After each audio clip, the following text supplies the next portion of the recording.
clase. Y lo que nos toca trabajar hoy es una virtud que tiene una dimensión social, ¿no? Lo que vamos a ver ahora es la virtud de la justicia, y tiene una dimensión social porque hace referencia a la alteridad, al otro. En el caso de la prudencia, que habíamos visto en la clase pasada, regula nuestras acciones en tanto a nuestro modo de comportamiento, nuestro modo de obrar. De todos modos, tiene una particularidad de que si bien es cierto implica una alteridad, implica un otro, porque ahora la vamos a trabajar, no deja de tener una repercusión personal, digamos, ¿no? Hay un texto muy interesante de Sócrates en donde aparece, de Sócrates, ¿no? De Platón, pero en donde Sócrates es el interlocutor y está mencionando qué prefieres, qué prefieres, sufrir la injusticia o cometer la injusticia, ¿no? Por lo tanto, ahí hay una dimensión que es bastante personal con respecto a si uno sufre la injusticia o uno o es víctima o es victimario, ¿no? ¿Qué es más perjudicial para uno, ¿no? Ser víctima o ser victimario. Después lo vamos a trabajar cuando toquemos el texto que está ahí en el apunte. Em, Después, tiene que ver con la regulación de nuestras acciones y que está iluminada, por supuesto, siempre desde la prudencia. Recordemos que la prudencia, al ser la madre de todas las virtudes, es la que regula nuestra medida de la justicia, la que regula nuestra medida de la fortaleza y la que regula nuestra medida de la templanza. Es decir, somos justos en la medida en que la prudencia también va iluminando como virtud intelectual y moral, porque habíamos visto que el intelecto teórico, el conocimiento de la realidad, se hace extensivo a la praxis, se hace extensiva a la obra. Cuando se hace extensiva a la obra, la virtud de la prudencia se la llama también intelecto práctico. Por lo tanto, también ilumina tanto la justicia, la fortaleza y la templanza. Esto lo habíamos visto. De hecho,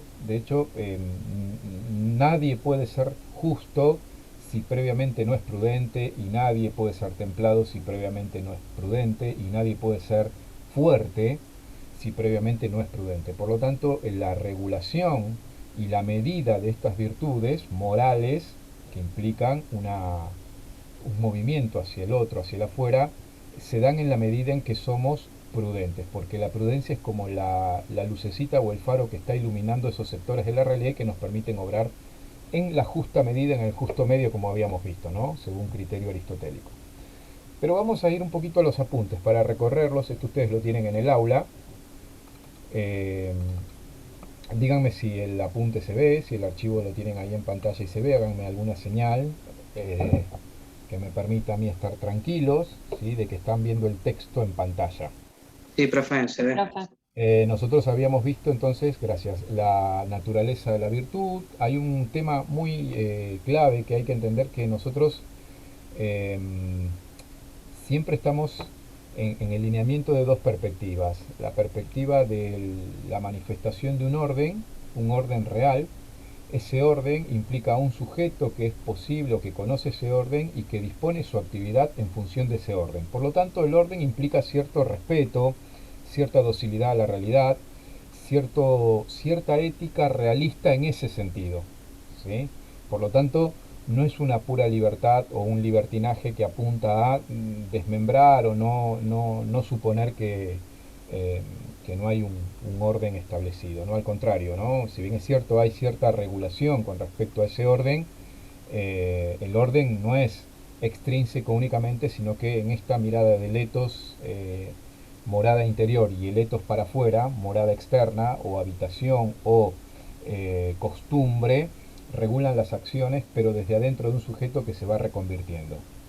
Y en la otra perspectiva podríamos pensar de que muchas veces, por ejemplo, esto no lo vamos a ver ahora, pero por ejemplo una mirada un poquito más desprendida del orden puede ser una libertad en el sentido nietzscheano, freudiano también, porque Freud es un asiduo lector de los textos de Nietzsche, en donde no hay orden natural, no hay ordenamiento. Por lo tanto, las pulsiones implican, o la libertad implica esa liberación de esos factores externos que condicionan una mirada distinta respecto de este tipo de ética. Pero esto tiene que ver con una impronta también reaccionaria respecto de la moral kantiana del deber, y muchas veces se asocia esa crítica que hace Nietzsche a la moral cristiana o a la moral clásica a una moral del deber muy parecida a la moral kantiana, y no es así. No es así en la moral realista. Eh, sí lo es en Kant, porque en la moral de Kant está fragmentada la idea del ser y del deber. Digamos, las acciones buenas son hechas simplemente por el deber. Por lo tanto, la pulsión de liberación es ese cortar con esas ataduras externas, ¿no? La relación entre ser y deber está como fragmentada. En esta moral realista, nosotros, siguiendo los textos, vamos viendo que el ser, ¿sí?, está en complemento. Por lo tanto, la virtud es el complemento de algo que se hace más extensivo y más grande, que es ese potencial que tiene el sujeto para poder adecuarse a un orden externo. Por lo tanto, la morada interior, ¿sí?, nos hace más libres, pero esto no significa que la moral implica un orden extrínseco externo. Esto ya lo habíamos charlado la otra vez cuando veíamos esta idea del moralismo, ¿no? El moralismo externo, que muchas veces nos indica cuál es el comportamiento, nos indica en la multiplicación de normas externas, pero un sujeto que está fragmentado desde esa normativa, ¿no? Bien, por lo tanto, en esta perspectiva de análisis, lo que nos toca trabajar ahora es la virtud de la justicia. Ahí, como ven en el subtítulo, la virtud de la justicia es la virtud social. Dentro de las cuatro, esta es la más social de todas, ¿no? Lo otro, la alteridad. Leo un poquito y voy comentando algunas cuestiones.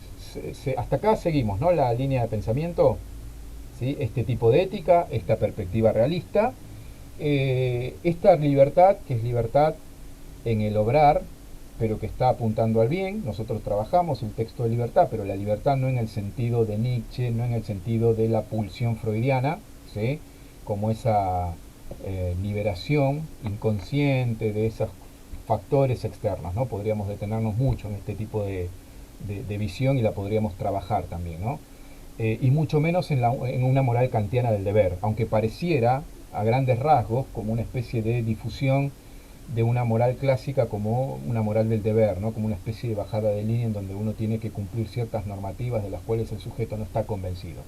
No, no es así, no es así en este tipo de perspectiva. Al contrario, es una moral de la libertad, es una ética de la libertad, es una ética que proyecta, pero que entiende que el sujeto es un sujeto contingente, es un sujeto contextuado y es un sujeto que tiene sus propios límites, ¿no? A eso apunta un poco la ética, el conocimiento de los límites y también de los alcances que tiene la naturaleza humana.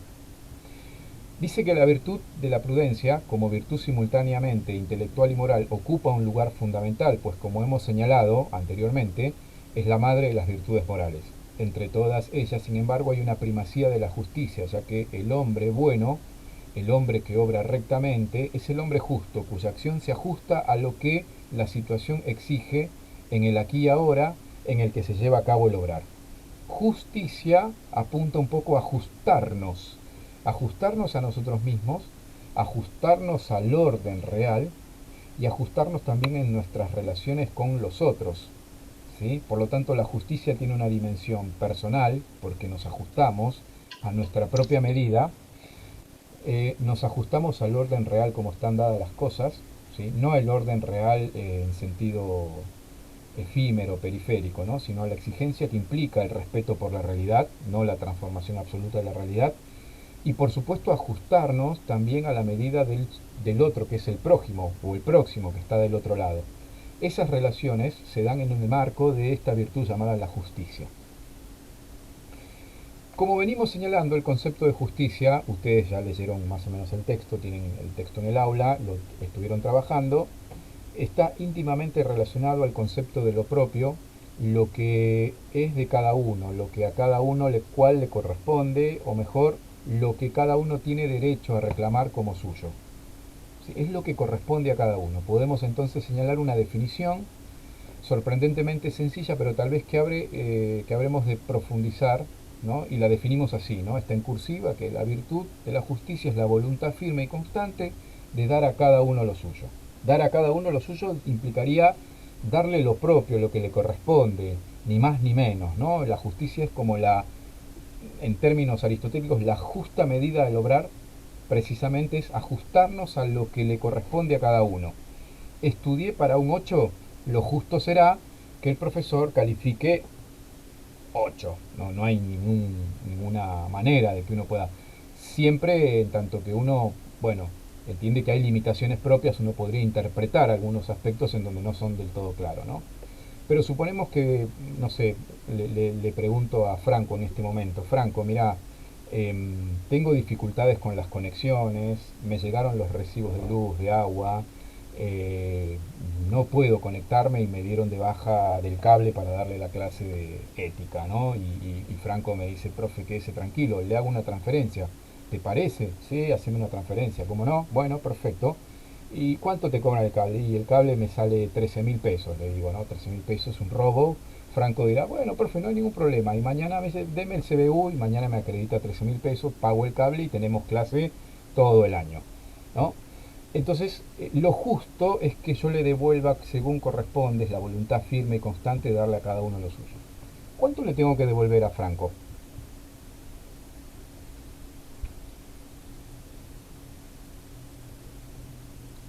Firme y constante voluntad de darle a cada uno lo que le corresponde, lo que es suyo. Le tengo que devolver los 13.000 pesos. Voluntad firme y constante de darle a cada uno lo que le corresponde, lo que es suyo, ¿no? Vamos a suponer que se extiende la pandemia, ¿no? Se extiende la pandemia 2022, 2023, 2024. Dios no lo quiera, ¿no? Pero bueno, vamos a exagerar un poquito el ejemplo, ¿no? Franco se está recibiendo de la facultad, ya es licenciado, está haciendo un máster, hizo de todo y ya es un profesional, digamos, ¿no? Y me lo encuentro un día en la facultad, ¿no? Él haciendo trámites y yo sigo dando clases por ahí y le dice, profe, ¿usted recuerda? Ah, sí, vos me prestaste 13.000 pesos para poder dar clase. Toma, te pago los 13.000 pesos. Franco, ¿qué va a decir después de 4 años que yo le devuelvo esa plata?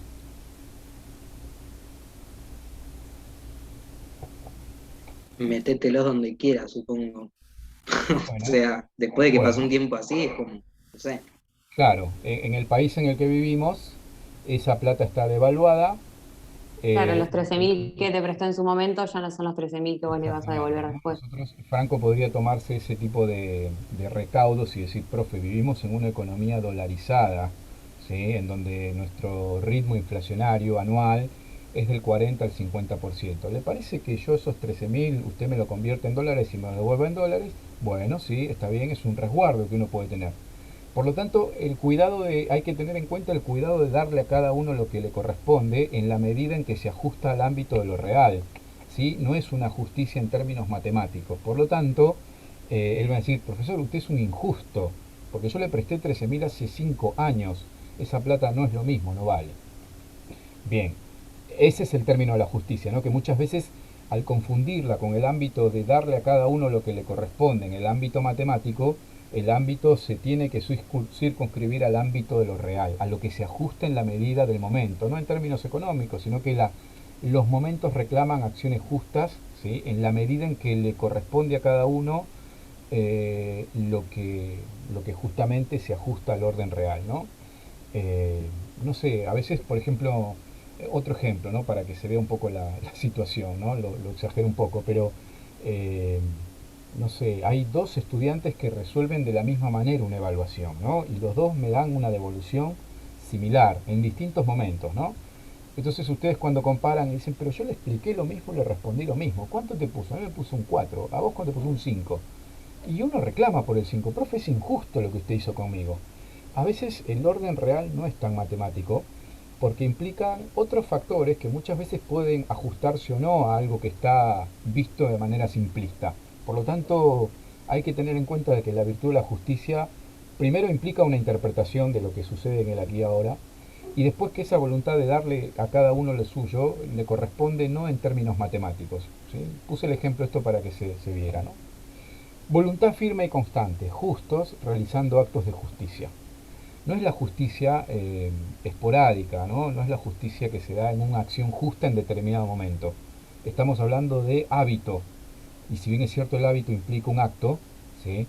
El hábito implica una repetición de actos, no un único acto, sino la repetición de actos. Mi modo de ser, no mi modo de actuar en ese momento, mi modo de ser es justo. Por lo tanto, el hábito imprime la repetición y esto implica un modo de ser, un modo estable de ser. Dice, pero el acto, estoy leyendo lo que está subrayado, el acto no deja de ser considerado en sí mismo un hecho puntual. No es un hecho puntual. La virtud, en cambio, la virtud de la justicia, en cambio, es un modo de ser relativamente estable. las acciones o mis modos de comportamiento hacia el otro tienen que ser justos, ¿sí? No en un momento determinado. En un momento determinado la acción puede ser justa, pero no incorpore el hábito o la virtud de la justicia. La virtud de la justicia implica un hábito y esto implica también un modo de comportamiento, un modo de ser. Recordemos la definición de virtud: hábito operativo bueno que hace bueno al sujeto y buena su obra.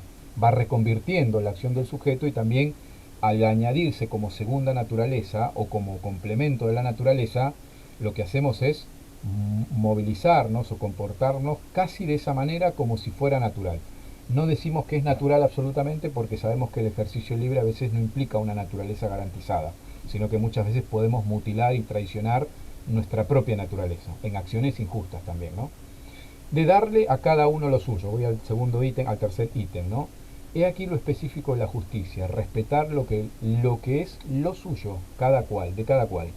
Los romanos la llamaban ius, de ahí proviene justitia, ¿sí?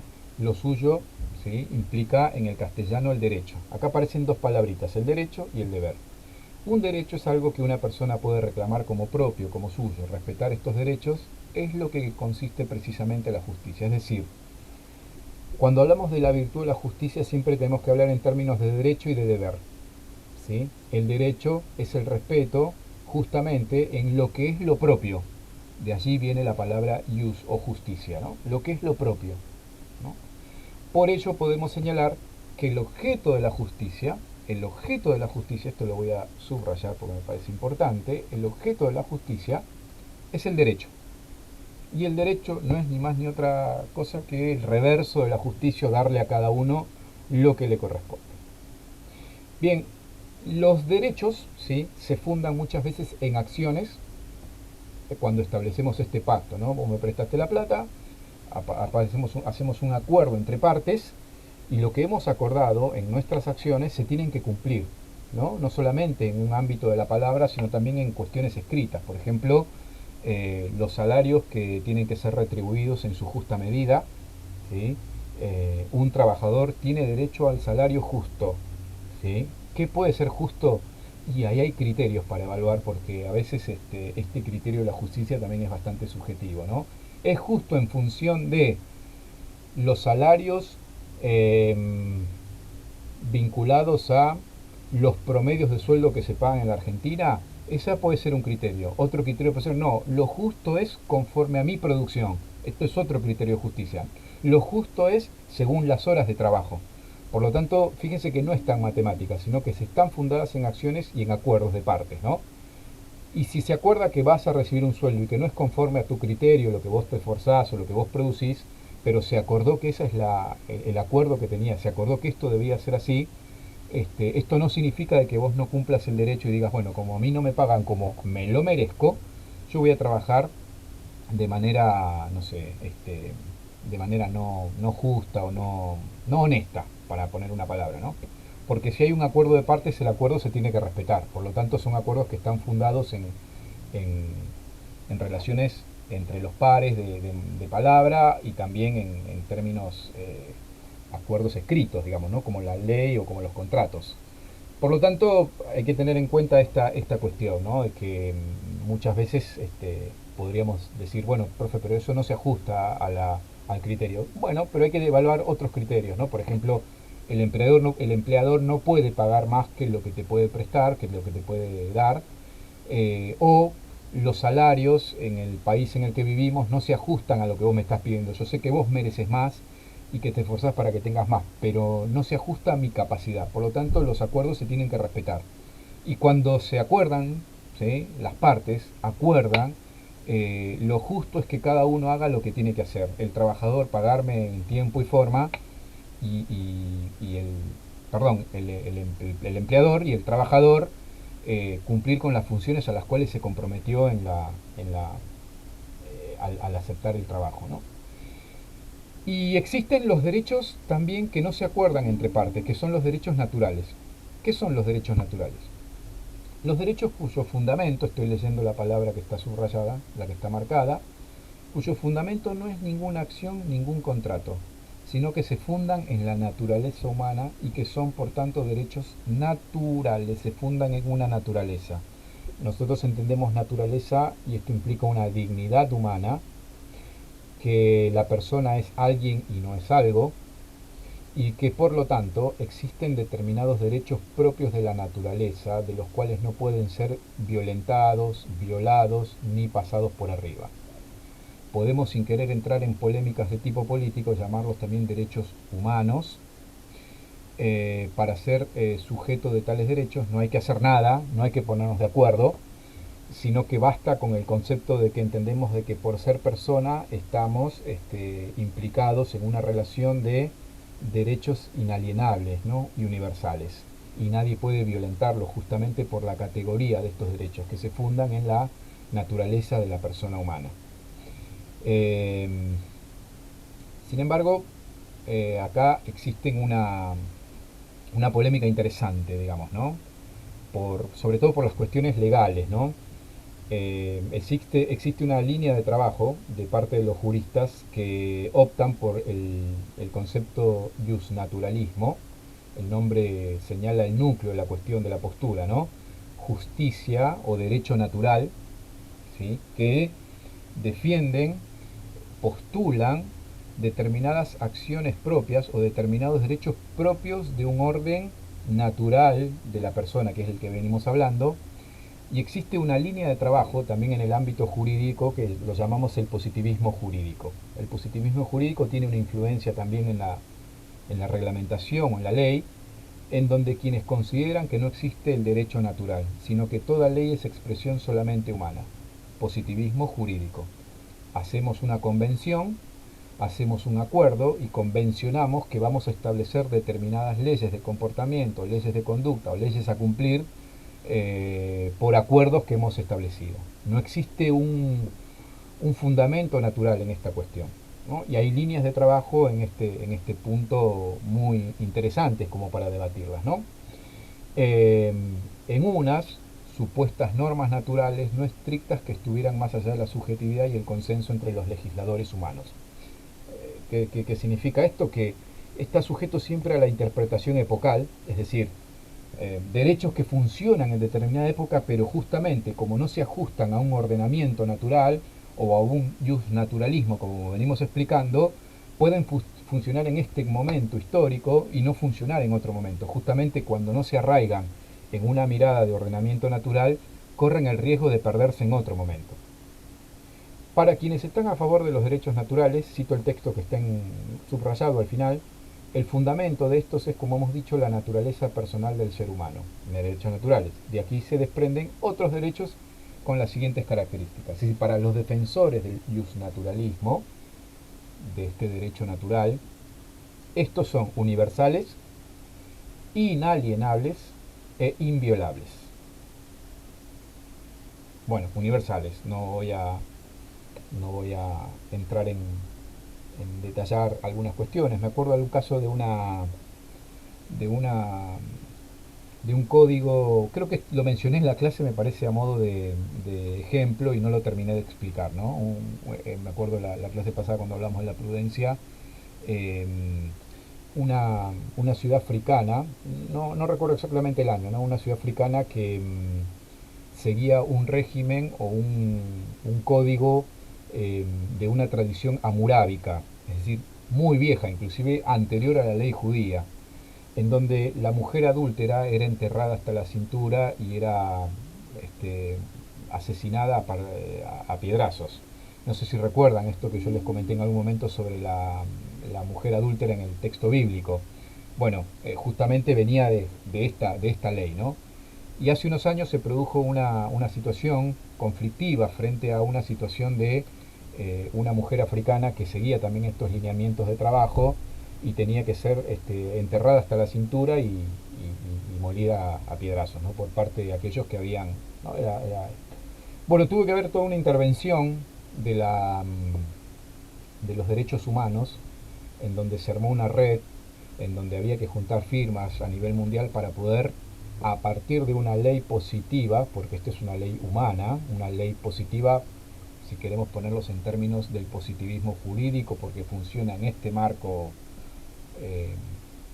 de esta sociedad, pero no funciona de manera universal, una intervención por parte de los derechos humanos para poder salvaguardar la vida de esta persona, porque por encima de la ley positiva había una ley que era universal y esto implicaba restringirse a este defensa por la vida humana que prima por sobre una ley positiva, ¿no? Pero justamente la ley positiva o el positivismo jurídico tiene ese riesgo, que muchas veces funciona para una sociedad y no funciona para otra, ¿no? Profe, ¿cómo se resolvió ese caso? No, la absolvieron, tuvo que intervenir la Organización Mundial para poder hacer la defensa y tuvo que haber una intervención, no murió. Se hizo famosa el caso, después lo voy a buscar y se los paso, pero se resolvió a favor de esto, ¿no? De respetar por encima de una ley positiva que funcione en un grupo social un marco más universal, ¿no? De defensa de la dignidad y la vida de la persona. Universales, inalienables, los derechos naturales no se pierden, ya que un hombre no pierde la naturaleza humana. Inalienables, no es que somos menos naturaleza humana en determinado momento. Si bien es cierto, nosotros en ética decimos que existen acciones que no condicen con nuestra condición de humanidad y que muchas veces rozan la bestialidad, por ejemplo, lo que nosotros vemos a diario, muchas veces siempre existe un marco del derecho, ¿no? No significa que por esto la persona tenga que ser, no sé, violentada, ¿no? Supongo que intervienen los marcos de justicia institucionales para poder darle a cada uno lo que le corresponde, ¿no? Bien, el texto, en la cita 24, la razón, bueno, tiene que ver con esto que dice Piper, ¿no? Que unas veces en el establecimiento de pactos y contratos y promesas de disposiciones legales, fíjense, está hablando de la cuestión jurídica positivista, mientras que en las otras hay que buscarlas en la naturaleza misma de la cosa. De la cosa hablamos de la realidad o también de la persona humana, ¿no? O sea, acá aparece la distinción entre ambas visiones. Y son inviolables. Justamente la naturaleza implica el respeto, la inviolabilidad, la universalidad y esto de que no son inalterables, ¿no?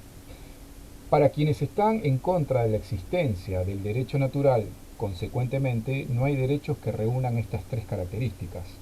Si se sostiene, por ejemplo, que los derechos son establecidos por consenso y que ese es el único fundamento, habrá que sostener que estos derechos pueden cambiar eventualmente, ser modificados e incluso dejar de ser derechos algún día, ya que tranquilamente pueden cambiar según el consenso sobre el cual únicamente estarían sustentados. Desde el sustento de este tipo de visión positivista jurídica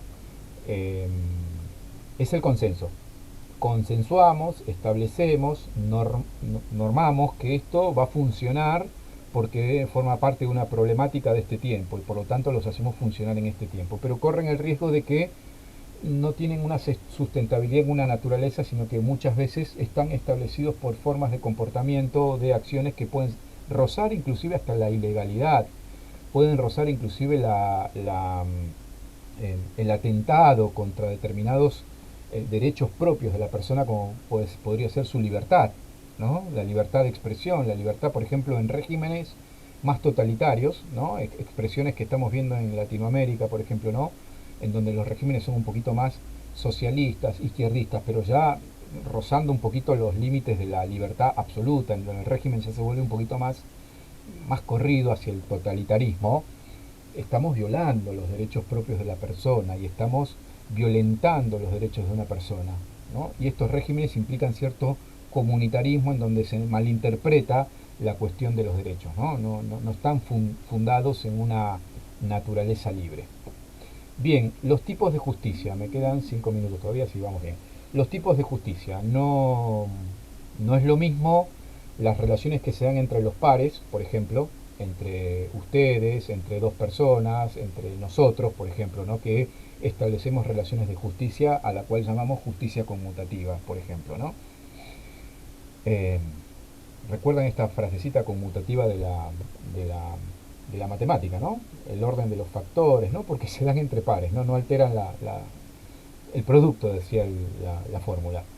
La justicia conmutativa regula las relaciones entre particulares, entre individuos, ¿no? Si por ejemplo llevo a cabo un contrato de compra-venta, ¿sí? Con un vecino, ¿sí? La relación entre dos sujetos individuales es una relación de derecho y deber, digamos, ¿no? Tenemos que hacer respetar ese contrato. Pero somos dos sujetos que estamos en igualdad de condiciones, ¿sí? Ni uno es más ni el otro es menos, sino que la acción justa se da en relaciones que están a la par. Especialmente las establecemos cuando no hay relaciones de poder, que ahí la cosa se complica un poquito más. Lo característico de la justicia conmutativa es la restitutio. El ejemplo que habíamos puesto anterior. Franco me prestó 13.000 pesos, un poquito caro ese internet, profesor, ¿no? ¿Qué se puso? ¿No? Lo que le tengo que devolver con prontitud, ¿sí? A la semana siguiente, 15 días, los 13.000 pesos, que es el acuerdo que establecemos entre pares. Restitutio, que significa restituir al otro lo que le pertenece, lo que se le debe, no más, tampoco menos, salvo que la inflación nos gane, ¿no? Pero esto pasa en las cosas también pequeñitas, ¿no? Las cosas que son prestadas, las relaciones que se establecen entre el respeto que se da en el marco de los individuos. Exijo respeto, pero también tengo el deber de dar respeto al otro, ¿sí? No porque el otro sea más que uno, ni que yo sea más que otro, sino que en tanto entendemos que somos naturalezas libres, naturalezas personales, y las relaciones se dan en marcos de la interacción, por eso es la llamada justicia social.